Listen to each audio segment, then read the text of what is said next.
ga labaran nishadin namu na yau. A kullum da farin ciki nake shigowa Bauchi kuma na fita cikin farin ciki, in ji mawaƙi Hamisu Breaker.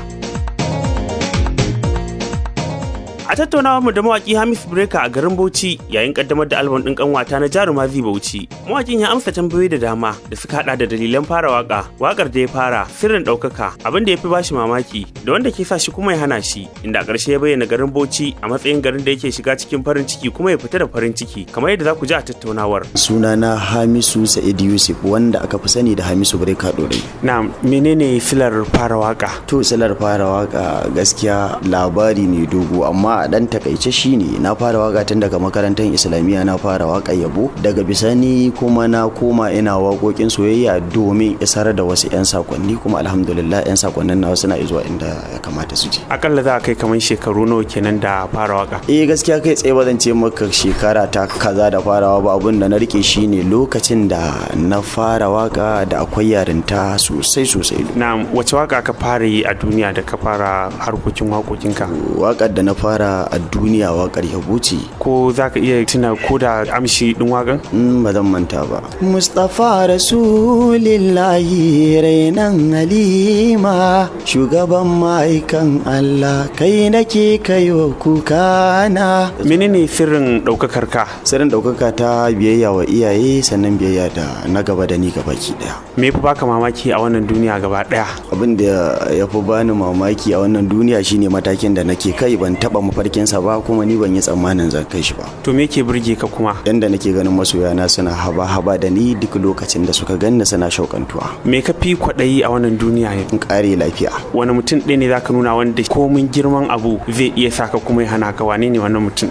Sunusu Oscar Popotu, director. Ka taɓa yin wani abun wanda kake jin shi a matsayin abun kunya a rayuwanka gaba ɗaya? Gaskiya ba zan iya tuna wani abu da nake kallo a matsayin abun kunya ba a cikin rayuwata. Menene sakonka ga masoya? Ne ma kowa fatan alkhairi, sannan ina fatan Allah ya ba su ikon jure ni kamar yadda nake jure su har kullum. Yan uwa mu a gafa, mu yi haƙuri, mu girmama na gaba da mu. Me yake tafi da kai wannan gari na Bauchi a wannan lokaci? Na zo launching na album ɗin Zai Bauchi wanda aka yi malakabin suna da kanwata.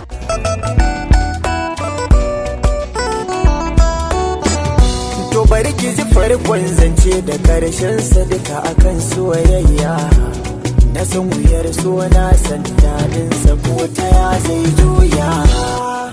Kin ji kanwata, kin ji kaunar kina cikin raina, kin ji kuma ba za na daina ba, har abada da ke mu zamo jini daya.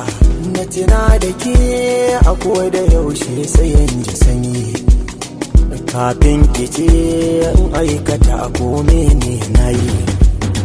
Kada ki zaton wai lokaci zai zo ne.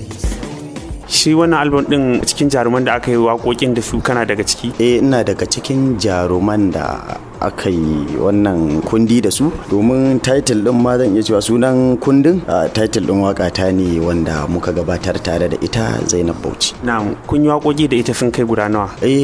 Gaskiya zan iya cewa waƙoƙin mu da ita guda biyu ne rak a duniya wanda aka ga fuskata, sai dai a baya ta gabatar da waka ta tare da Kabiru International. Na'am, na san ba wannan ne karo na farko da ka taba zuwa Bauchi ba, amma dai a wannan lokaci ya zaka kwatanta irin tarban da aka maka da sauran tarfa da ka zo Bauchi?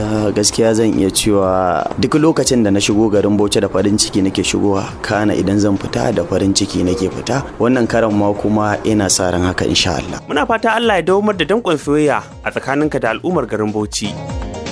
Ibrahim Ishaq, Duniyar Nishadi.